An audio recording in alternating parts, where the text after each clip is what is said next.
C'est la parano. C'est la mise en doute qui est permanente. He makes the ideas accessible. Des fois, pendant 70 pages, tu sais plus ce qui se passe. Tu se trouve dans un univers ou une réalité truquée. Je me suis Dick est un auteur d'extrême gauche. C'est un grand éducateur. Nous ne vivons pas en l'an 2000. C'est presque comme un homme du futur qui serait débarqué chez nous. Ça, c'est très Dickien. Blade Runner, ça a été C'est effectivement un prophète au sens où Moïse était un Mais prophète. sa vie dans la douleur. Et de la Bible. Chaque seconde du monde nous démontre que Philippe Cadic est vivant et que c'est nous qui sommes morts.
J'aime bien cette photo.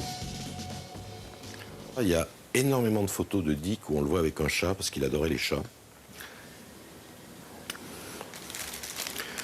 Là, il y a un certain nombre de photos qui sont des photos que j'avais publiées dans Science-Fiction. Ça, c'est sa tombe. Un peu macabre. Ça, c'est une des dernières photos de lui qu'on a beaucoup vues où il est en compagnie de Ridley Scott. Pendant le montage de Blade Runner. Ça, c'est le pet shop où il allait, quand il était complètement fauché, où il allait acheter de la viande de cheval destinée aux animaux pour se nourrir lui-même. L'éditeur Daniel Rich dispose de documents rares sur Philippe Cadic, notamment un entretien exceptionnel enregistré en 1972. My previous wife and my mother and her grandmother put money up so we could buy a house.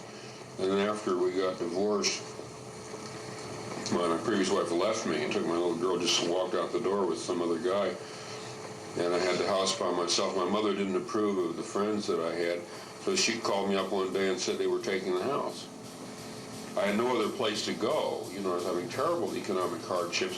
And she said, I'm going to sell it, she said, and give the money to your ex-wife. I told her I'd fight her in court, and she told me never to speak to her again if I was going to take that attitude. Philip Kindred Dick est né le 16 décembre 1928 à Chicago, mais il vécut toute sa vie en Californie. Marié 5 fois, auteur de nombreuses nouvelles et d'une vingtaine de romans de science-fiction devenus cultes, Philippe Cadic n'a jamais connu le succès de son vivant.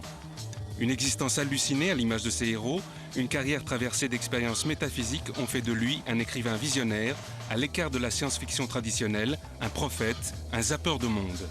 Reconnu en France comme un écrivain majeur dès le début des années 70, il est mort en 1982, victime d'une attaque cérébrale, alors qu'Hollywood commençait à le découvrir avec le film Blade Runner. 20 ans après, l'œuvre de Dick est une mine d'or pour le cinéma. Il y a quand même une chose sur Dick qu'il faut savoir, c'est qu'il est mort comme son héros de Ubik, Joey Chip. Il a été débranché. Le mec qui nous a régalé de ce livre génial, Ubik, bon, sur la semi-vie, le machin, on ne sait plus qui rentre dans quoi, lui-même, à un moment, s'est retrouvé dans un caisson en Californie, branché dans la machine. Quelqu'un a dit, au bout de 15 jours, c'était en mars 82, donc quand il est mort, quelqu'un a dit, bon, ben, on peut le débrancher. On a débranché, dit qu'il est mort débranché. Voilà. Évidemment, comme tout le monde, après, on cherchait des messages sur les boîtes d'allumettes, Bon, et puis, effectivement, j'ai vu des graffitis dont j'ai eu l'impression qu'ils m'étaient destinés, qu'ils signifiaient. Un cerveau comme le cerveau de Philippe Cadic aurait dû vivre 300 000 ans et j'ose pas imaginer ce qu'il aurait écrit avec 100 000 ans d'expérience.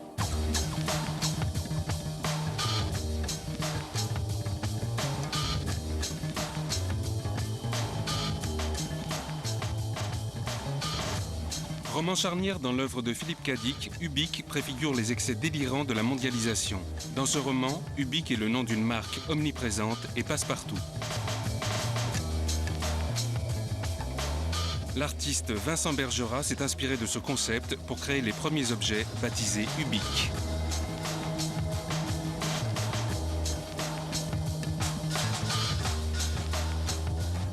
C'est une publicité pour les produits Ubik qui explique que c'est très pratique, assez anodin dans la présentation, puisque justement on ne soupçonne pas la présence de produits autres que ce que c'est censé être. De l'eau qu'on emporte au bureau pour travailler plus longtemps, avec de la cocaïne à l'intérieur.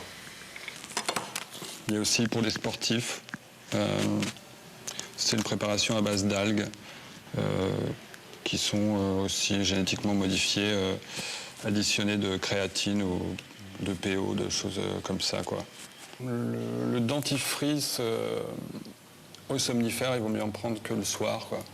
Parce que le matin, je pense pas que ça soit vraiment indiqué. Et si vous regardez la publicité en ce moment à la télévision, il y a des marques d'eau qui commencent à vendre des eaux cosmétiques. La publicité est très claire là-dessus. Quand on boit cette eau, on est plus beau, ça améliore la condition physique, mais à l'extérieur, quoi. Et c'est déjà arrivé, quoi. Ça existe déjà en vrai. Ubik Instantané possède tout l'arôme du café filtre fraîchement moulu. Votre mari vous dira « Chérie, je trouvais ton café comme ci, comme ça. Et maintenant, miam, quel régal !» Sans danger si on se conforme au mode d'emploi. Élixir d'Ubik restaure la virilité perdue, ça c'est très important chez lui, on sent qu'il avait des problèmes de caquette. Bannit les vapeurs de tout ordre et guérit les maladies secrètes chez l'homme et chez la femme. Action bienfaisante garantie si l'on se conforme assidûment aux indications. Ça, c'est l'exemplaire où on avait commencé, parce que j'avais assez envie d'adapter le roman pour un film qui aurait été monstrueusement cher, mais bon. Et après, j'ai revu qu'il avait annoté le livre.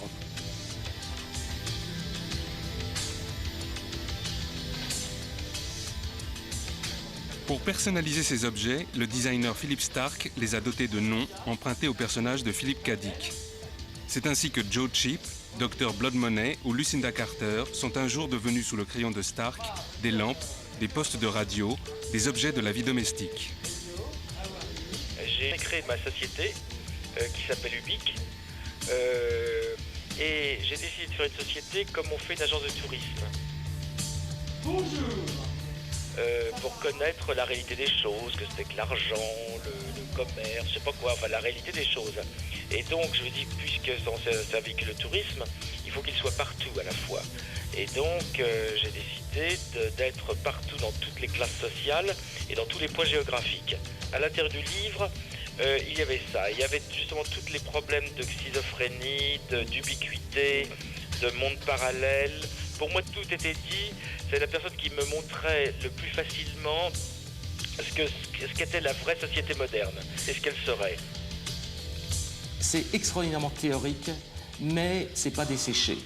La plupart des gens qui font de la futurologie sont desséchés. Lui reste totalement humain. Ça sent la sueur, ça sent les emmerdements. Il n'a jamais de blé, il a toujours des emmerdes avec sa femme, il a toujours des problèmes de tout. Et c'est ça qui rapproche aussi, et c'est ça qui rend ça réel. Et il y a un côté Victor Hugo là-dedans, c'est qu'il nous montre de grandes choses en se servant d'un quotidien que l'on peut vérifier, donc on peut rentrer dedans. C'est un grand éducateur. Alors, extrait de la page 190. Et Joe Chip, je crois me rappeler que c'était un pied de table pour les trois Suisses, il y a une vingtaine d'années. Et Joe Chip découvrit sans grande surprise que le bocal, comme la voiture, avait régressé. Génial. C'était maintenant un flacon plat et strié, sans raccord apparent, le genre de bouteille coulée d'une pièce dans un moule en bois. C'est génial, parce qu'il y a tellement de choses là-dedans. D'abord, donc, là, on parle de temps. On parle des régressions de temps. Simplement un objet qui va changer, non pas de fonction, c'est toujours une bouteille, mais qui va changer d'état. Il va se friper, en gros. L'objet ultramoderne que c'était va devenir une vieille bouteille. Tout d'un coup, il y a un effet Nimitz, on sait plus ce qui se passe. Mais déjà, il y a une mise en doute. toute l'œuvre de Dick fait comprendre plusieurs éléments très très importants, dont un qui est la simultanéité. C'est-à-dire que dans Dick, on vit pas d'une façon linéaire et chronologique, on vit tout en même temps. Et quand on rentre dans ce monde informel de micro-informations, de micro-temps complètement mêlés, on est complètement noyé et on ne sait plus jamais où est la vérité, on ne sait plus jamais quand on va vers le haut ou vers le bas, à droite ou à gauche. Autrement dit, ce qui fait que nous sommes toujours comme ça, on the edge, sur la limite de plus trop savoir. Salut. C'est la parano qui frappe à votre porte. Et moi, Philippe Cadic, qui suis vivant alors que vous êtes mort. Plus exactement en semi-vie. Nous ne vivons pas en l'an 2000 comme on croit, on veut le faire croire, mais en fait en l'an 50 à Rome, pendant les persécutions des chrétiens. C'est pour ça que ça va mal. Et alors le réel, ce qui nous apparaît, est en fait un artefact créé par Satan pour nous faire croire que le Christ nous a abandonnés, qu'il y a 2000 ans qu'il est mort, le Christ, et qu'il nous a bel et bien laissé tomber, alors qu'en fait, il n'y a pas 2000 ans, puisqu'on est en l'an 50. Tout ça, c'est une illusion. On est en l'an 50 à Rome, pendant les persécutions de chrétiens. Alors évidemment, dit comme ça, ça paraît ouf, mais quand on lit, écrit par Dick, avec comme renfort des citations d'Héraclite et de la Bible, ça a de la gueule. C'est un auteur lu et adoré par la rédaction d'Actuel des Underground des années 70. De toute façon, Dick plaisait en France, je veux dire, parce que, plus qu'en Amérique à l'époque, parce que Dick est un auteur d'extrême gauche. Sortant du gauchisme organisé du genre LCR ou truc lutte ouvrière, le machin comme ça, mais restant subversif en esprit et n'acceptant toujours pas l'ordre du monde, on trouvait dans cette SF paranoïaque, inquiétante, et en même temps qui prenait une distance avec le réel, qui montrait les ressorts. Donc ça a plu aux anciens gauchistes.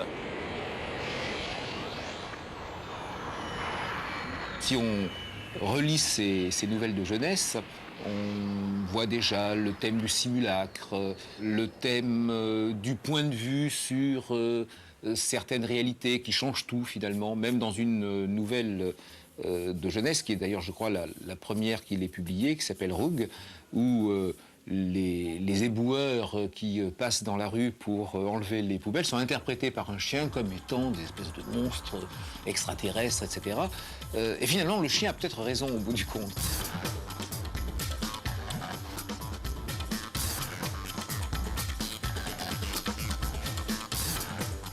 Et puis sont arrivés notamment le maître du Haut-Château et le Dr Blood Money. Et là, ça a été une claque, quoi, une claque dans la gueule, parce que là, pour le coup, je me suis aperçu que ça ne ressemblait pas à ce qu'écrivaient la plupart des autres auteurs de science-fiction que je lisais à l'époque.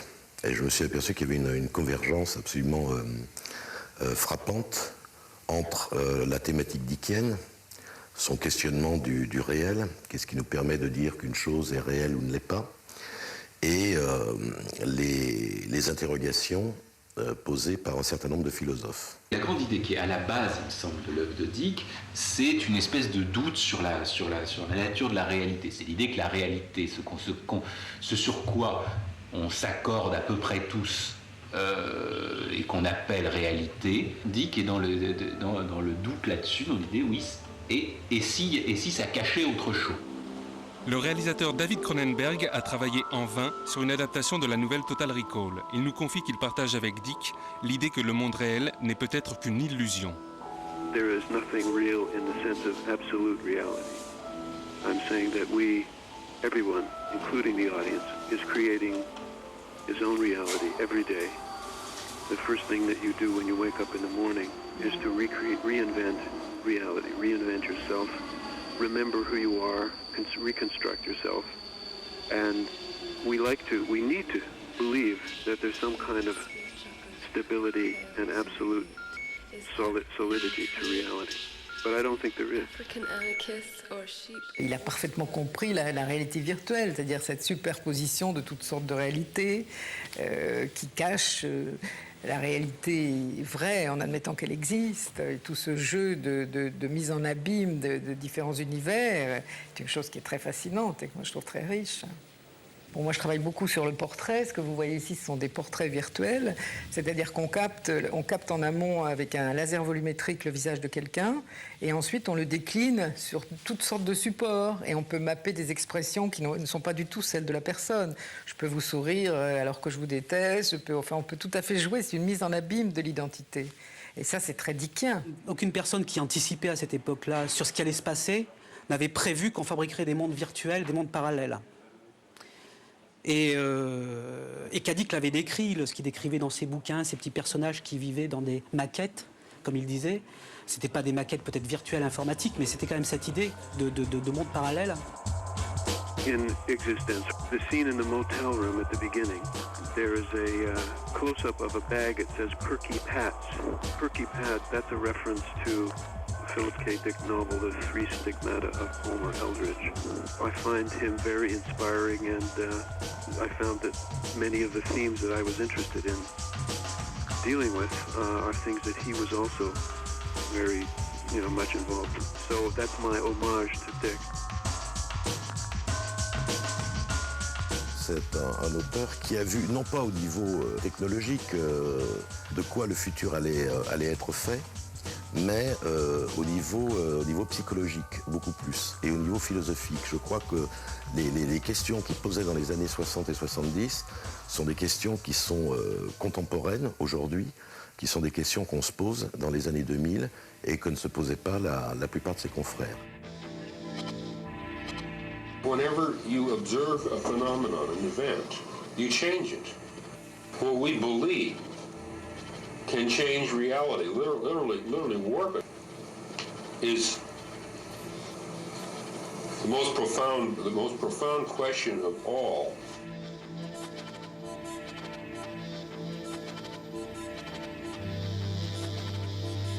La réalité a ici une qualité plastique, non dans le sens habituel de ce mot, mais plutôt changeante et à moitié transparente, comme si parfois on pouvait voir des ruines à travers. L'univers est en carton, et si on s'appuie trop longtemps ou trop lourdement dessus, on passe au travers. Certains de mes amis s'en sont aperçus aussi, je ne suis pas le seul. Peut-être souffrons-nous tous d'une psychose collective qui provoque en nous une sensation d'irréalité. Peut-être faisons-nous subir à la réalité qui nous entoure un test incorrect, et que le dysfonctionnement est interne à notre système de perception, à notre cognition,